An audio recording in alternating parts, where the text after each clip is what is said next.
认为蓝叔好欺负，让我亲自封杀你！快走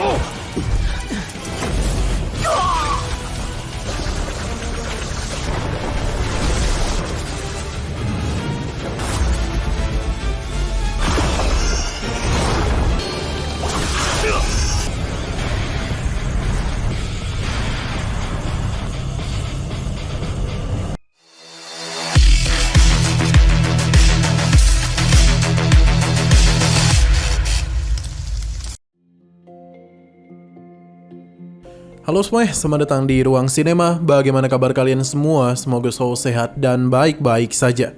Sesuai jadwal, jadi pada hari ini kita akan kembali melanjutkan series Donghua Stellar Transformation Season ke-7. Tanpa berlama-lama, langsung saja kita mulai alur ceritanya, dimana ini adalah episode yang ke-5-nya. Selain God King Asura, para God King lainnya telah keluar dari Gunung Exalted Celestial, di mana mereka sangatlah kesal sebab God King Asura sudah berjanji untuk tidak merebut stempel lagi. Akan tetapi, Novan tidaklah pernah berkata seperti itu, sebab ia hanya berjanji untuk tidak melangkah lagi ke gunung, dan tidak pernah berkata untuk melepaskan harta stempel. Berhubung stempel bumi telah dibawa oleh Qin Yu dan Jiang Lan, membuat semua God King menjadi agak takut, karena tanpa harta itu saja mereka sudah sangat kuat.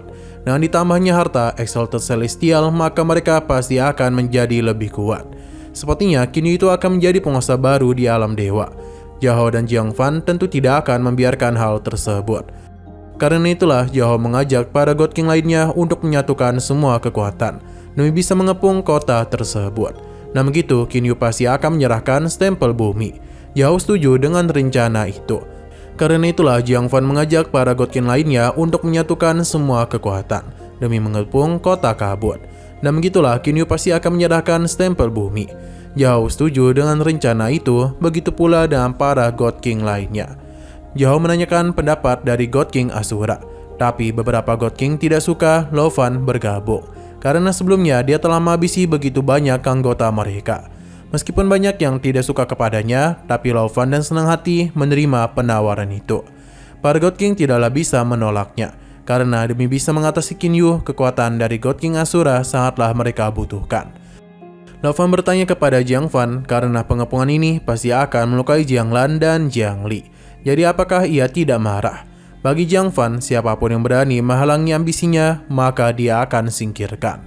Alhasil para God King pun bergegas pergi. Apa yang terjadi di sana sudah diketahui oleh kelompok Qin Yu. Sepertinya para God King tidak ingin berhenti. Sebagai ayah, Qin Yu pun menenangkannya. Selain itu, ia sudah menyiapkan alam semesta baru yang memiliki satu ruang dan percepatan waktu 100.000 kali lipat. Qin Yu ingin Jiang Lan pergi ke sana untuk bisa memahami stempel bumi. Jiang Lan tidak ingin pergi meninggalkan mereka dalam situasi itu. Namun berdasarkan perjanjian di antara mereka bertiga, siapapun yang mendapatkan harta itu, maka ialah pemiliknya. Jadi Jiang Lan bisa pergi. Terlebih lagi masih ada Zhao Qiluyin dan Yi Feng. Jadi mereka menyarankannya untuk tidak perlu khawatir. Qin Yu juga menenangkannya, pasalnya dan kekuatan yang sekarang ia miliki, meskipun 8 kaisar suci bergabung sekalipun, mereka tidak akan bisa menghentikannya. Pada akhirnya Jiang Lan pun pergi. Xin Suang ingin membantu ayahnya, tapi sekarang ia masihlah sangat kecil. Qin Yu memintanya untuk menjadi lebih kuat dan tumbuh dewasa. Saat itulah Qin Suang bisa membantunya. Perjalanan langsung saja dilakukan oleh kelompok Qin Yu demi menyambut kedatangan 8 kaisar suci. Qin Yu juga senang karena akhirnya bisa berbuat sesuatu untuk Jiang Lan.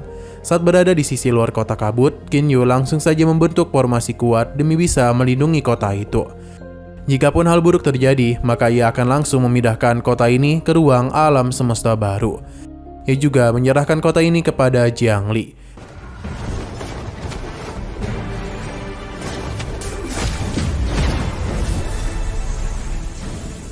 Berhubung Zhao Qiluyin dan Yi Feng belumlah memahami penghentian waktu, jadi dia menyarankan mereka untuk tinggal di sini dulu.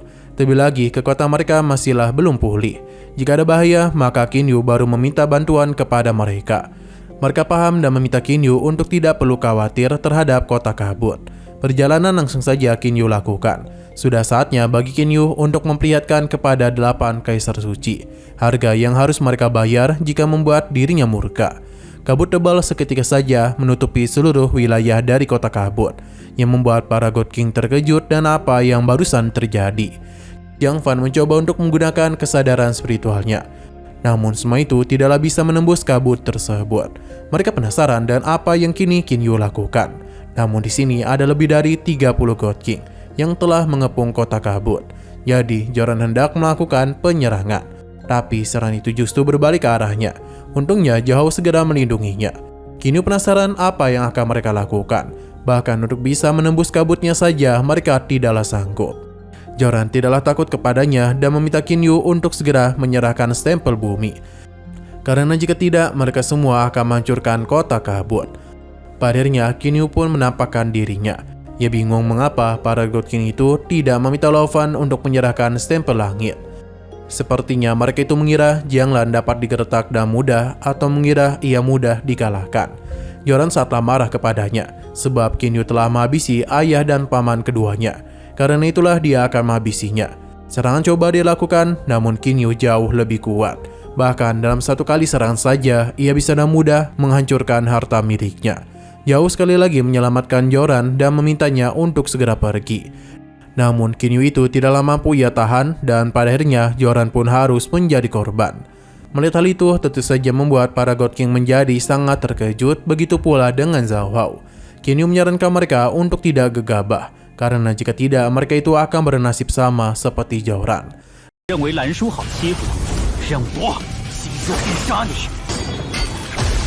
快走！ Dan begini tidak ada God King yang bergerak maju. Qin Yu sadar betul kalau mereka semua telah takut kepadanya. Ia pun kembali mengingatkan apa yang telah para God King lakukan kepadanya. Terlebih lagi dan sikap tidak adil dari mereka. Qin Yu yang kini sudah memiliki keluarga kecil tidak akan membiarkan hal itu diganggu.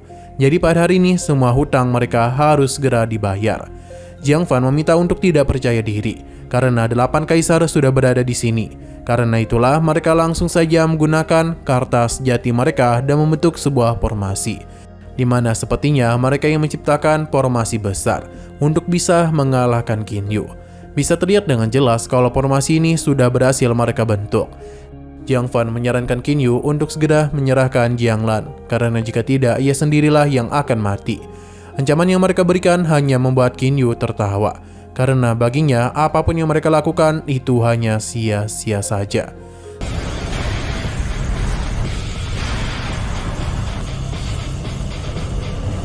Xiang berpindah kepada Jiang Lan di mana ia terus memahami stempel bumi di dalam ruangan yang memiliki alur waktu berbeda dengan dunia luar. Di dalam ruang khusus itu sudah puluhan bahkan mungkin ribuan tahun berlalu. Perlahan-lahan pasti Jiang Lan sepertinya mulai memahami kekuatan dari stempel bumi. Ia benar-benar fokus dalam pemahaman itu, bahkan tidak bergerak dari tempatnya. Sampai pada akhirnya Jiang Lan pun mulai dibawa masuk ke dalam sebuah alam semesta lain. Di mana ini kemungkinan sebuah tanda kalau tidak lama lagi dia akan segera memahami kekuatan dari stempel bumi. Tidak itu saja, namun di sini Jiang Lan kembali bertemu dengan Zhao Xiaomei. Tapi kematian dari kekasihnya itu telah kembali ia lihat yang membuat Jiang Lan harus kembali kehilangan orang yang dia cintai. Jiang Lan meminta maaf karena ia terlambat untuk memahami semuanya. Perlahan-lahan, Zhao Xiaomei pun menghilang dan ini membuat pemahaman Paman Lan semakin cepat. Sebab ia tidak ingin hal yang sama terulang kembali kepada Qin Yu.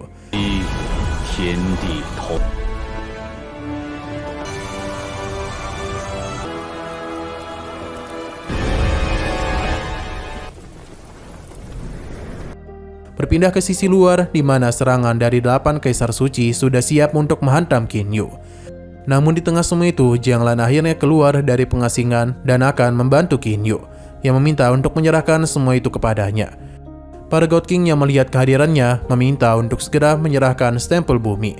Pemandangan itu kembali mengingatkannya kepada kejadian masa lalu, di mana 8 kaisar suci bersatu demi mengatasi perbedaan. Kali ini Jiang Lan akan menghentikan mereka. Lao Fan sendirilah yang akan ikut melakukan pertarungan bersama mereka. Qin Yu akan membantu Jiang Lan, tapi ia menenangkannya karena dia sendiri yang akan mengatasi semua itu. Jikapun mereka ingin mengambil stempel bumi, maka para God King harus mengambilnya dari mayatnya.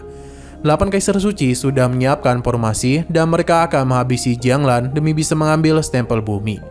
Pada saat itulah sebuah pedang besar pun keluar dari formasi tersebut dan terpecah menjadi ribuan bahkan jutaan pedang.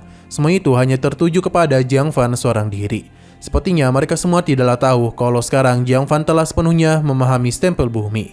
Ia pun akan memperlihatkan kekuatan mengerikannya, yang mana seketika saja penghentian waktu telah dia gunakan dan berhasil menghentikan para God King. Melihat hal itu tentu saja membuat Ratu Laut Darah terkejut. Jiang Lan langsung saja menghabisi para God King yang telah masuk ke dalam penghentian waktunya.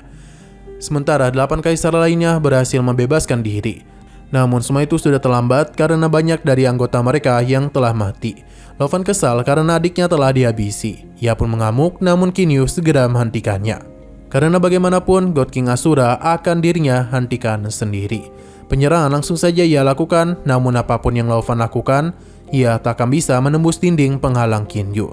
Namun Lo Fan tidak menyerah dan ia mengakui kalau Qin Yu itu memang sangatlah hebat. Tapi kematian Ansu tidak akan pernah dia lupakan. Ternyata selain ia, ada Ratu Laut Darah juga di sini, di mana mereka berdua sepertinya akan bergabung untuk bisa menghancurkan penghalang tersebut. Serangan langsung saja disiapkan oleh Ratu Laut Darah. Sementara itu di sisi luar, Jiang Lan tengah berhadapan dengan formasi tertinggi dari 8 Kaisar Suci. Serangan ini terlalu mengerikan, jadi Jiang Lan mencoba untuk terus menghindar.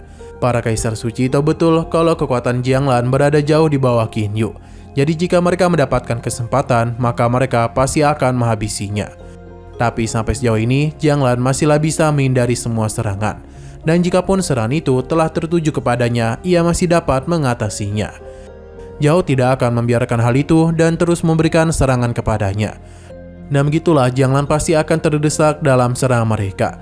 Tapi lagi dan lagi, Jiang Lan masihlah bisa mengatasi hal itu. Bahkan di saat ia benar-benar terpojok pun, Jiang Lan masih memiliki cara untuk bisa lepas dari serangan itu. Ia bahkan hendak melakukan penyerangan balik kepada Liu Xing. Tapi untung saja saudaranya itu dapat dengan mudah menyelamatkannya. Bahkan di saat ada God King yang mendekat, Jiang Fan dan kekuatan penghentian waktunya bisa dengan mudah mengatasinya.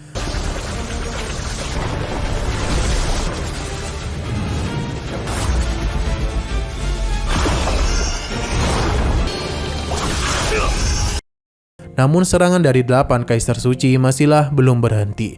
Dan kali ini Jiang Lan harus berhenti bergerak dan hanya bisa membentuk pertahanan. Perlawanan coba ia berikan kepada serangan itu. Melihat hal itu membuat God King ini sadar kalau Jiang Lan sebenarnya sangatlah hebat. Jadi dia menyarankan Liu Xing untuk mundur dari pertarungan itu. Namun melihat luka Jiang Lan yang semakin parah, Liu Xing pun memanfaatkan hal tersebut untuk bisa melukainya. Terlebih lagi sekarang tidak ada Qin Yu yang melindunginya. Karena bagaimanapun saat ini dia benar-benar disibukkan oleh amukan Lo Fan. Alhasil Liu Xing segera melakukan pergerakan. Tapi penghentian waktu digunakan kembali oleh Jiang Lan. Dan begini Liu Xing sama saja dengan mencari mati di depannya. Dengan satu kali serang saja Liu Xing pun meninggoy. Melihat hal itu tentu saja membuat para God King lainnya terkejut. Terutama kepala keluarga dari Huang Fu. Karena bagaimana bisa Jiang Lan yang juga berasal dari 8 keluarga kerajaan besar melakukan hal itu kepada sesama anggota. Karena itulah mereka ingin memastikan kematian dari Jiang Lan. Penyerahan kembali diberikan. Meskipun sempat kesulitan, tapi perlahan-lahan Jiang Lan berhasil menghancurkan seluruh serangan itu. Namun saat ini kondisi Jiang Lan taklah baik-baik saja. Itu disadari oleh para God King lainnya, maka karena itulah mereka akan terus-menerus memberikan serangan kepadanya agar bisa memastikan kematian dari Jiang Lan. Pada akhirnya Jiang Lan telah bisa bertahan lagi, bahkan Jiang Fan tidak sanggup melihat kematian dari adik kesayangannya.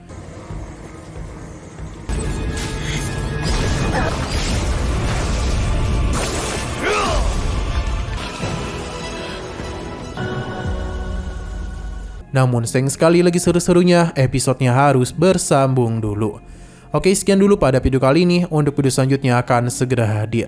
Jadi bagi kalian yang mengikuti series ini, langsung saja klik subscribe dan aktifkan loncengnya.